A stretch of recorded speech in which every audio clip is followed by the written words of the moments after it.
del déglu del xool Feeling Dakar site bi lay jox information yu. salaamaaleykum mbokki internet Feeling Dakar waaw man Dakaru maa ngi leen di nuyu maanaam coow li dal Sonko coow li nga xamante ni moo dal Sonko ñu koy jiiñ muy viol ma daal di fekk fii benn Baye Fall sëñ bi ñu ngi lay nuyu di la siyaar. waaw waa Feeling Dakar ñoo ñëwoon waaw di la nuyu di la siyaar tur bi lan la. waaw man Ibrahima Thiam laa tudd. waaw léegi danoo gis coow li lëmbe réew mi coow li nga xamante ni moo lëmbe réew mi Sonko ñu koy jiiñ viol maanaam loolu ñu la siy laaj sa xalaat.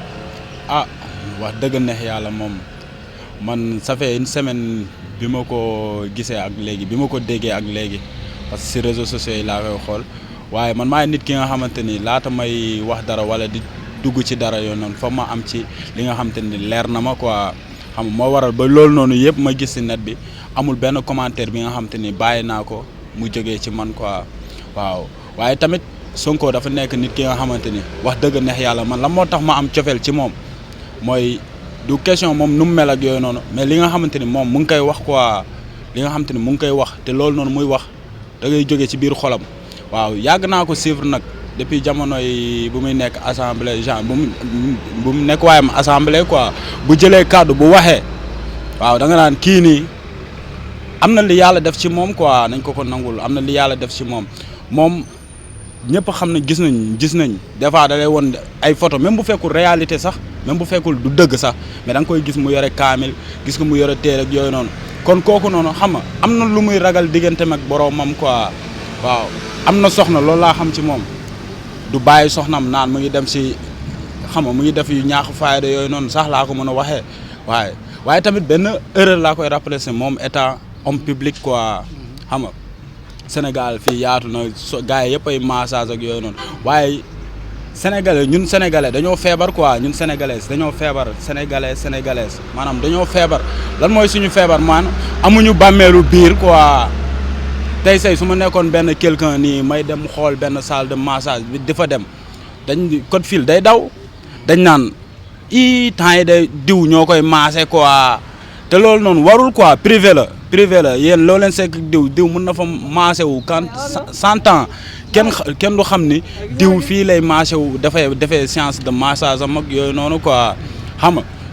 kantaa yaay booy boobu noonu quoi na xool digganteem ak boroomam xam na ni day dee yooyu di la siyaar. maa ngi leen di fay. waaw tur bi lan la. Mapenda ñu ngi lay nuyu di la siyaar maanaam coow li lëmbe réew mi loolu lan la doon laaj maanaam Mapenda loolu lan moo si sa xalaat. Bon man je préfère plutôt adresser wax ak jeunes yi parce que li ci sama xalaat opinion yi c'est partagé di nga gis ñi ànd ak Sonko dinañ ne li mu def am na ci droit ñi àndul ak moom dinañ ne li mu def amu ci droit mais ce qui est sûr mooy nga far ak moom ñàkk far ak moom ñun ñëpp ay sénégalais lañ et que li ma mënul d'accord mooy scène de violence yi am ci dëkk bi ñuy toj ñii di tasaare ñii di taal. Je pense que mën nga def impact bu gën a am solo ci conscience su jeunes yi ci conscience su dëkk bi sénégalais yi sans pour autant nga yàq ndax li ngay yàq ëllëg ci biir boo seetee ba seet yëfu sénégalais yi la tey am nañ ay moyens am nañ plateforme yoo xamante ne nit mën na ci jaaree pour jàllale sa message te sa message du yem ci sénégalais yi rek day jàll ba sur le plan international dafa am solo au lieu ngay jël xeer di sànni wala di taal mën ngeen dem occuper benn place ñëpp toog fa dans la discipline ak wane vraiment acte de civisme boo xamante ne c'est exemplaire diffuser ko sur les réseaux sociaux après di nga gis ni impact bi muy am moo ëpp doole que ngay yëkkati xeer parce que loo toj loo sànni geste boo ci def boo xamante ne c'est violent rek di nga gis ni après nguur mi wala ki ngay joteel kooku day utiliser loolu comme alibi wala excuse mu ne ñii seen comportement moo tax ba on est obligé utiliser ay gaz lacrymogène wala di leen jéem a tëj wala di leen jéem a maltraiter donc je pense que message boobu laa gën a bëgg a lancer jeunes yi nañu seetaat nan la ñuy jéem a jàllalee seen message te ñu bañ a bàyyi ma riirandoo ak ñi nga xamante ne toj ak yàq rek a leen tax a jug bon Sénégal suñu histoire dafa riche ci discipline suñu stabilité sociale politique ak loolu c'est exemplaire non pas seulement biir Afrique mais à travers le monde donc je pense que tey surtout au 21e siècle nañu utiliser plateforme yi ñu yore bu dee moo xam place Obélisque moo xam Indépendance nañu toog foofu ñu wane seen message de support pour Sonko ou bien expliquer que ils sont contre lui quelle que soit leur position nañ ko def ci dans la discipline quoi je pense que loolu mooy message bi gën a am solo bu ma bëggoon mu jàll. waaw mu mel ni comme yow li ngay wax mooy yàq geeg taal pëna yeeg sànni xeer yeeg yooyu jëru ko mënoon noo dem toog discipline maanaam manifester loo xamante ni du am rayante du am gaañante du am dara maanaam yow bu ñu déggee sa wax daa mel ni loolu ngay wax. te je pense que waxu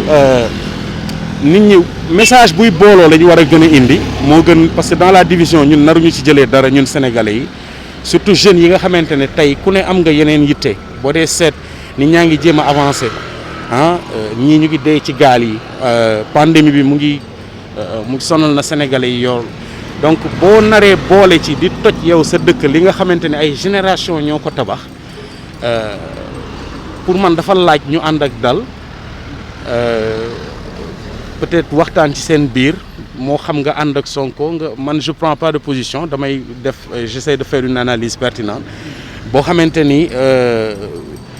mën nga jàllale sa message sans pour autant nga jaaree ko ci violence parce que violence bi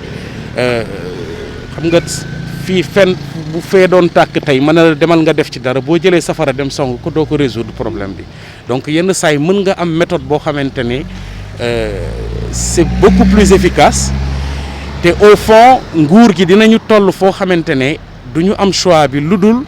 tourner ci jeunes yi jéem a seet nan la ñu résoudre problème bi que di utiliser la police contre eux parce que doomu réew bi lañ donc boo bëggee sotti huile ci xal bi ni ñu koy waxee au fait sénégalais yëpp ñooy perte quoi voilà. ñu ngi lay jaajëfal jaajëf ba. waaleykum salaam sang bi maa ngi leen di delloo ziar. tur bi lan la. tur bi Seydina Aliou. waaw dañ la doon laaj ci coow li lëmbe réew mi maanaam diggante Ousmane Sonko mi nga xamante ni dañ koo jiiñ viol maanaam loolu yow loo ko jàngatee. non xam nga tey ñun jeunes yi tey dañoo mujjee jaxle ci réew mi dem nañ ba tey politique sax ku ñu ci invité duñu la déglu dèjà jox ñu cër élection ba élection lañ leen di gis tey ñu ñëw gis affaire ru bassesse yi c'est-à-dire soo fait petit même ku jàngul sax day am lecture bi maanaam xale bu ndaw a ndaw boo ko gisee ne ko lii la danaa ñii dañuy jouer film dafa ñaaw dafa rafetul c'est pas que ñun ay Sonko lañ de amatuñ sax envie dem di voter Macky moom dañoo dem ba yaakaar ni nekkatul sax président en fait déjà li muy toppee français yi ñun daf ñoo yéem xeeblu nañ ñu boobu ak léegi kenn comprendre Covid bi nu mu demee amuñu benn compte rendu tey lu ñu indil ay Sonko jigéen ñi moom kenn waxatul seen i wax dañ leen xeeb bu yàgg tey leen gën a di xeeb ndax alalu àdduna da koo jarul Sonko dañ ko bàyyi mu liggéey boobu ak léegi lu mu génnee dañuy kebetu wax du mujj fenn léegi affaire u jigéen ñëpp xam nañ ci dara kuñ ci topp àdduna lu ñu la toppee lu dul alal après ñu toppee li affaire u jigéen tey Sonko lii nii ku ci gën a tuuti même ñoom xam nañ ni lu tax ñu woote seen gars yi ne leen bu kenn wax dara parce que xam nañ ni ku ci dugg yaa ci des sénégalais yi li ñu jóg nii kenn mësul jógee jóg buñ jóg ñun damuñu xeexi de parce que dara jëlatuñu dara dañoo yóbbu ci tooxi duna ndóol goo xamante ne ñun ñoo ngi sant yàlla tey mais boo xoolee suñu entourage kenn jàppul ci dara jeunes yi jàppuñu ci dara xëy amul ay 400000 emplois ay 100000 lu la nga dégg ko fi nous sommes des intellectuels mais tey dañoo xeeb suñu gouvernement bi Sonko nag ay Sonko fii Sonko faa même ku ko waxul na nga ko xeeb ñun suñu yaay sax dañoo bëgg Macky Sall ndax yàlla suñu borom képp a tax duñ la wax lenn loo xamante ne la Macky Sall def lii war moo ngi liggéey dëgg la am na yu mu def mais li mu deful la ëpp fuuf mooy valeur réew mi amatul valeur dëgg neexul sàcc ngay dégg cagatu ngay dégg ngeen baal ma ci wax ji góor jigéen ngay dégg corruption ngay dégg li am fula doo ko dégg moo tax kilifa yi duñu wax kilifa yi lañu bëgg ñu wax mais lan la ñuy wax dëkk boo xamante ne boo waxee ñu saaga la boo waxee ñu daggal la ndox ñuy daggal parce que booy ñoo jàppatul ci lenn cër du am Sonko dañ koy ñaanal yàlla suñu borom sàmm ko taxawu ko parce que boo bëgg léegi nag gisuñu benn yoon mu woote loo xamante ne dañ koy xeeb ñi ñuy xeeb mooy ñoom idi ñoo xamante ne tey kuñ tifli nga tooyan idi foo ko mosoon teg da nga koy wàcce ba ci suuf mais Sonko tey ñun waxuñu moom la ñuy votal de mais li muy woote lépp saa su ne lu tax du jëm fenn parce que li muy woote lépp dëgg la lii ban dëkk lañ ne Sénégal koo gis moo ngi daw bëgg a génn dëkk bi lu tax ñuy daw nga am lépp am gaz am pétrole am zircon am suuf am jeunesse mais dëkk bi du dem dëkk yëpp a ngi ñuy romb di jàllale di dem mais ci yii la ñuy nekk ay jigéen ay lan ak lan ak lan yàlla mi ñu tiim xam na ne ku jigéen kooku buñ ko dafa mooy sax ndax ay 10 millions ay 20 ay 40 nit da ngay dem ak sa ngor ñun 1000 francs 2000 barki alxuraan dañuy dund lu ñu yàlla jox ñu jël dundee ko mais kenn duñu xeeb ndax ay alal kenn mënuñoo jënd man mosuma yegg ci car di dem fenn ndax ay 10 000 20 000 ku ma sentir votel sa programme laay xool ba mu doy ma votel la mais tey ay Macky ay lan ak lan ak lan lii ban réew la lii du réew waay maa ngi tuub nag bu baax a baax jaajëf. salaamaaleykum ku baax ñu ngi lay ziar. delloo naa leen ziar. waaw yaa ngi ci jàmm. maa ngi si jàmm bu baax alhamdulilah. tur bi lan la. Amady la Amady. waaw Amady danoo def micro-trottoir di laaj ci maanaam mbirum Ousmane Sonko mi nga xamante ni dañ koo jiñ viol maanaam loolu boo ñu si doon wax lan nga nu koy jàngatale. man je pense que normalement état bi moom war na dépasser genre affaire yi nga xamante ni mooy ay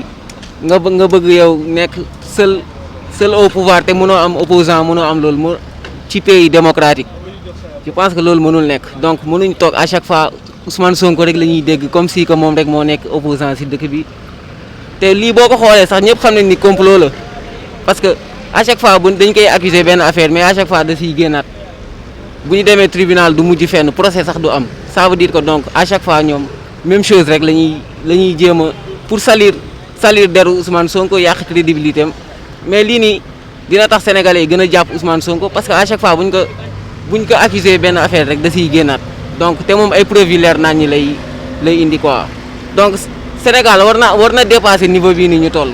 je pense que am nañ ay yeneen priorité mooy éducation bi ñu xool nan lañ ciy génnee étudiants yeeg affaire yooyu noonu ñu gën a améliorer système bi gëm naa ni tamit hôpitaux yi nga xamante ni amuñu sax ay matériel yi nga xamante ni ku feebar mën nañ la faj loolu moo ëpp njëriñ ci dëkk bi que ñu topp Ousmane Sonko à chaque fois di ko jéem a accuser yoo xamante ni amul benn sens quoi man daal je pense que war nañ dépasser bii niveau donc loolu laa am ci lu may wax gouvernement bi na gën a liggéey moo gën parce que yii nii yëpp ay détails la bu fekkee pays démocratique lañ nekk comme ni ko Macky Sall di waxee à chaque fois donc nañ xaar ba élection jot ki nga xam ni sentir na Ousmane Sonko wala mu sentir Macky Sall wala keneen mu dem votel ki ko doy quoi ñu xool ci programme bi man daal loolu laa gis quoi.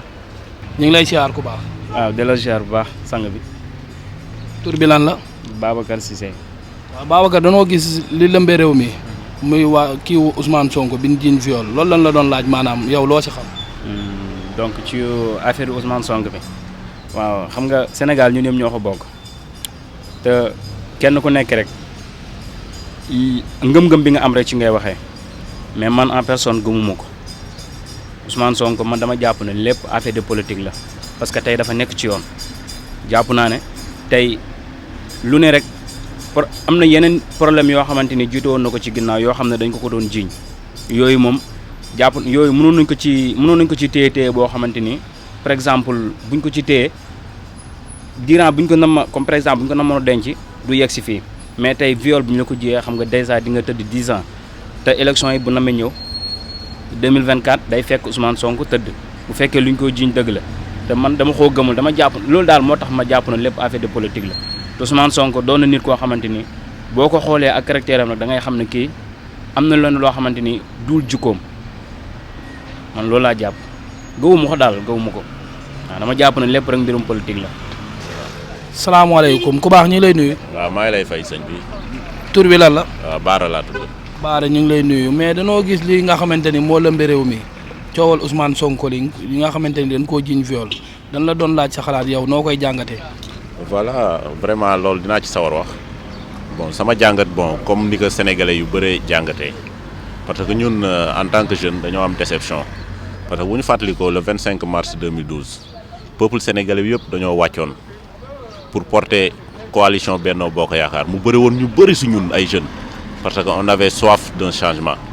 léegi mu nekkoon na xeex boo xam ni ñu bëri tey ñàkkoon na seen bakkan ñuy fàttaliku feu Mamadou Diop donc peuple sénégalais à travers cette lutte exténuante avait soif d'un changement si la ñu indi le président Macky Sall mais depuis lors jour pour jour année pour année ñun suñu déception day gën a symboliser wu dañ ciy gën a manifeste gis nañ fi président boo xam ni on a l'impression que bëggul opposition dans ce pays. Et il l'avait dit, je vais réduire les positions à sa plus simple expression. Gis nañu le cas Karim Wade. La CREI avait épinglé 25 dignitaires du régime et au finish c'est Karim Wade seul qui a été condamné. Loolu ñu koy dénoncé ba léegi. Avec le cas Khalifa Sall, avec la caisse d'avance, Khalifa Sall a été épinglé. Il a bien dit que il n'était pas le seul boo xam ni moom moo ko daan gérer noonu. Tous les maires qui se sont succédés à la mairie. Donc ñooñu Khalifa Sall, Karim Wade, c'était des démocrates et ils avaient appelé à leurs partisans que nañu dewal démocratie. Et vraiment quand il y a en face d'un dictateur, un tyran, mënoo di dawal démocratie. Léegi le cas Sonko bi nga ma njëkk bi nga ma interpellé du moins Sonko dafa tey koo xam ni il incarne l'espoir d'une jeunesse muy man di samay morom ñu bëri dañ ci gis boppam seen bopp xëy na ñu bëri tey fi tey ils étaient apolitiques mais dañu gis ni dëkk bi li fiy dox du dëgg du yoon loolu la ñuy dénoncer ñun ñëpp léegi de ce fait Macky Sall xam na ni tey fi tey à plus de 65% de la population sont des jeunes te ñoom ñëpp Sonko lañ jox loxo il a dit que ni kii foog ma damm ay laafam te la meilleure façon gis nga tey nañ fi tey yu bëre pas mal de choses se sont succédées pour jéem ko daaneel mënuñu ko am ñu ni nañu xool sénégalais li mu gën a ragal mooy problème de mœurs ñu jéem ko ci taxal te lii xam na ni complot la boo xam ni il a été mûri depuis le palais de la République te ñun gëm nañ ni liñ ko si lii yëpp ay tuuma la. lii yëpp ay tuuma la te du am benn aboutissement donc de ce fait Macky Sall ñu ngi koy rappeler mu revenir à la raison ne rewaat à la raison parce que tey fi tey ñun ñëpp Senghor moo fi newoon il est parti après Abdou Diouf il est parti Abdoulaye Wade pareil na gëm ni moom it day dem te dundu doomu aadama dafa gàtt suñu espérance de vie tey fi tey c'est à 71 ans tey fi tey moom il a 50 et quelques plus de xaw ma 60 boo moytul li mu dund dootu ko dundaat. kon wayu rafet rek la fi mën bàyyi kon ña ngi koy ñaan mu revenir à la raison ne revenir à la raison dëkk kenn du ko yoreel nii kenn mënoo instrumentaliser justice xam nga dafa am bindkat bu tudd Montesquieu dafa ni il y a pas de pure tyrannie que celle que l'on exerce à l'ombre des lois avec les couleurs de la justice maanaam mënoo jël ni tey ni yoon nga koy jébal alors que xam na ni yoon boobu justice maanaam justice boobu indépendance amu fi voilà foofu laay wax merci beaucoup. del déglu del xool Feeling Dakar site bi lay jox information yu leer Feeling Dakar yaa ngi Feeling Dakar di nga am info yu leer ci people et sport politique Feeling Dakar yaa ngi Feeling Dakar Feeling Dakar notre plateforme d'information